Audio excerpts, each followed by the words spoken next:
Minister for education government of Himachal Pradesh Shri Rohit Thakur ji, जितने भी आप सिलेक्टेड टीचर्स जो फॉरेन टूर के लिए जा रहे हैं, सर्वप्रथम सर मैं माननीय मंत्री जी की तरफ से आप सभी लोगों को बधाई देता हूं कि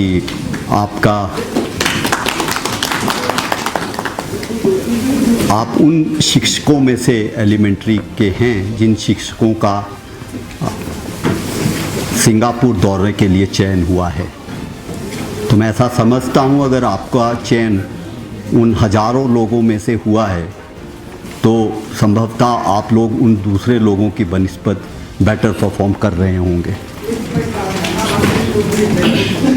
जैसा आप सबों को विदित है कि ये जो फॉरेन टूर का जो आगाज़ था वो पिछले वर्ष हुआ था और पहली बार हमने भारत सरकार से फॉरेन टूर्स के लिए धनराशि स्वीकृत करवाई थी और उसके बाद माननीय मंत्री जी, माननीय सीएम साहब, इनके निर्देशानुसार जो चयन प्रक्रिया तय की गई थी उन मापदंडों में आप लोग खरे उतरे हैं। आपको फिर से दोबारा से बधाई। जो आप सबका चयन हुआ, क्योंकि शिक्षा विभाग प्रदेश का सबसे बड़ा विभाग है, सबसे कठिन जो प्रक्रिया रहती है वो आपकी चयन की प्रक्रिया रहती है। जहां पिछले वर्ष 2024 में हमने प्रथम बार इस तरह की सोच बनाई थी, हालांकि हमारा प्रदेश छोटा है, कई तरह की संसाधनों की कमी रहती है और एक इच्छा शक्ति, एक सोच के साथ कि हमारे टीचर्स को, क्योंकि शिक्षा की जगत में अतीत में भी हमारे प्रदेश ने अच्छा कार्य किया, आपको विश्व स्तर का एक्सपोजर मिले। जब इस तरह की योजना आई है, इसका लाभ उठाए, तो पिछले वर्ष ये प्रक्रिया प्रारंभ की गई थी और डे 1 से लेकर मैं इसी मत से आगे बढ़ते रहे कि जो चयन की प्रक्रिया हो वो मेरिट के आधार पर हो।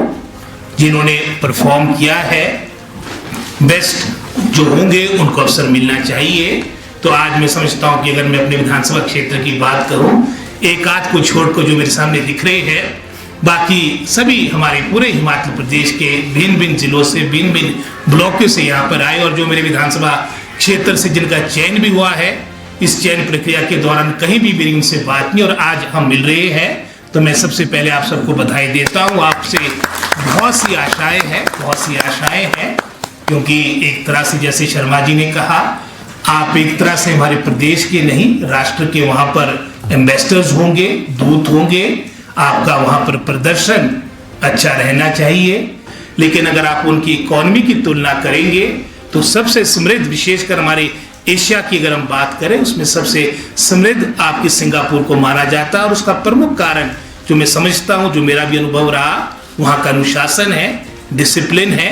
तो मैं ये आशा रखूंगा कि हम सब एक अच्छा प्रदर्शन वहां पर देंगे, अच्छी बातें सोच के आएंगे, वहां पर देख के आएंगे।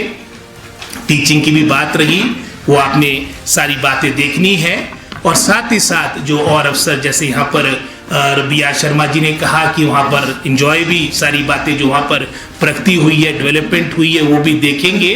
जो मतलब हमने जो आनंद लेना है एक जिम्मेदारी के साथ सारी बातों का, मैं समझता हूँ इस सब बातों को देखेंगे सिंगापुर जाकर। और मैं पुनः आप सबको बधाई देता हूँ, लेकिन इसके उपरांत इसका फीडबैक भी, क्योंकि मात्र आप ये 60 लोग नहीं जा रहे हैं, आने वाले समय में अपने अपने ब्लॉक्स में, अपने अपने क्षेत्र में मैं समझता हूँ आप जाएंगे, क्योंकि हमें भी वहाँ पर स्कूल में जाने का अवसर मिला है।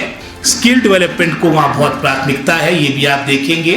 जैसे हम देख रहे थे कि 8th के बाद ही जैसे किसी का इंटरेस्ट आपका आने वाले समय में, आपका किसी का नर्स बनने का है, तो उसको अवसर दिया जाता है कि स्थानीय जो प्राइमरी हेल्थ सेंटर है, आप वहाँ पर जाकर देखें कि नर्स किस तरह से कार्य करती है। तो मतलब ऐसी बहुत सी बातें आपको देखने को मिलेगी। जहाँ डिसिप्लिन की बात आती है, 2 वर्ष वहाँ पर अनिवार्य है कि आपको आर्मी में कार्य करना पड़ेगा। बहुत सी बातें आपको देखने को मिलेगी। आपका जो एवरेज वहाँ का जो स्कूल का साइज है वो भी हमारे से बहुत बड़ा है। जहाँ पूरे हिमाचल प्रदेश की अगर हम बात करेंगे, जो एवरेज स्कूल का साइज है मात्र 49 के आसपास है। पूरे राष्ट्रीय स्तर पे ये संख्या आपकी एक स्कूल की लगभग 160 के आसपास है। जो आपके विकसित राष्ट्र जिसमें चाइना या अमेरिका की भी बात आएगी 550 से ऊपर है। जो हमने सिंगापुर का वहाँ पर देखे स्कूल्स की सारी जानकारी ली, क्योंकि वहाँ पर जो प्राथमिकता, जैसे हमारे यहाँ तो निजी क्षेत्र के लिए एक होड़ बन चुकी है, लेकिन वहाँ पर अभी भी पूर्णतः विश्वास हमारे सरकारी स्कूलों पे है। एक एक स्कूल की जो संख्या इनरोलमेंट है कई हजार है, कई 1500 है।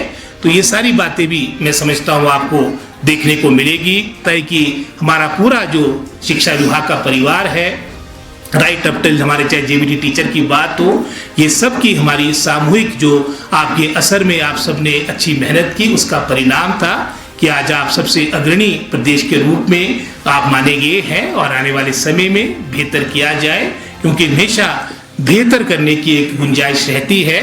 ये मैं आप सबसे आशा रखूंगा। एक नया इतिहास हमारे शिक्षा विभाग के साथ जब स्टूडेंट्स का हमारा एक्सपोजर टूर हुआ, ये भी पूरे भारतवर्ष में एक उदाहरण है। जो हमारे सरकारी स्कूलों से, ग्रामीण परिवेश से जो हमारे बच्चे गए और बहुत ही डिसिप्लिन तरीके से वहाँ पर सभी हमारी बेटियाँ बेटे, कोई किसी तरह की कोई समस्या नहीं आई। तो मैं आशा रखता हूँ कि हम सभी अपने जो हमारी कोई जिम्मेदारी आपको मिली है, एक तरह से जैसे मैंने पहले कहा, आप हमारे एम्बेसडर है, राजदूत है, आप हमारी जो आपसे आशा है उसके अनुरूप कार्य करेंगे। और जब आप पुनः हमारे प्रदेश में आएंगे, मुलाकात होगी और उसी संदेश को क्वालिटी एजुकेशन हमारी हिमाचल प्रदेश की पूरे प्रदेश में, पूरे राष्ट्रीय स्तर पे सर्वोपरि रहे, सबसे आगे रहे, उसके लिए हम निरंतर प्रयास करते रहेंगे।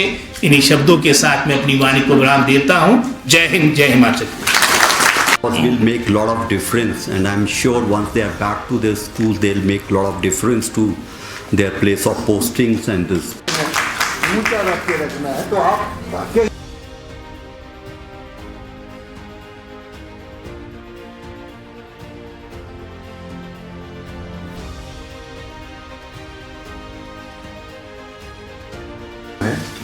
सबसे पहले मैं माननीय शिक्षा मंत्री महोदय का बहुत बहुत यहाँ आने के लिए धन्यवाद करता हूँ कि ये हमेशा से ये हमारे इस तरह का जो कोई भी कार्यक्रम हो जिसमें कोई भी शिक्षा पर चर्चा हो, शिक्षा से रिलेटेड हो, हमारे टीचर से रिलेटेड हो, इनका सानिध्य, इनका आशीर्वचन हमें हमेशा मिलता रहता है। इसके लिए मैं यहाँ आज माननीय मंत्री जी ने अपने बिजी शेड्यूल में से जो समय निकाला, इसके लिए इनका बहुत बहुत धन्यवाद है। मैं पूरे डायरेक्टरेट, पूरे यहाँ हमारे हायर और एलिमेंट्री समग्र शिक्षा और आप सब की ओर से भी बहुत बहुत धन्यवाद करता हूँ।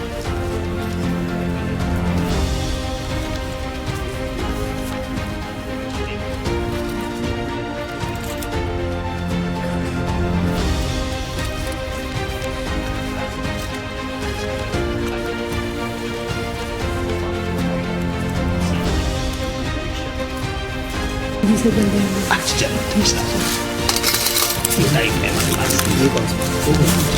चंदना दी विवेक जी, तो ढोडरा अखबार में हो ना। अच्छा जारी करवाना बहुत बहुत अंकिता वालिया, शुभकामनाएं आपको।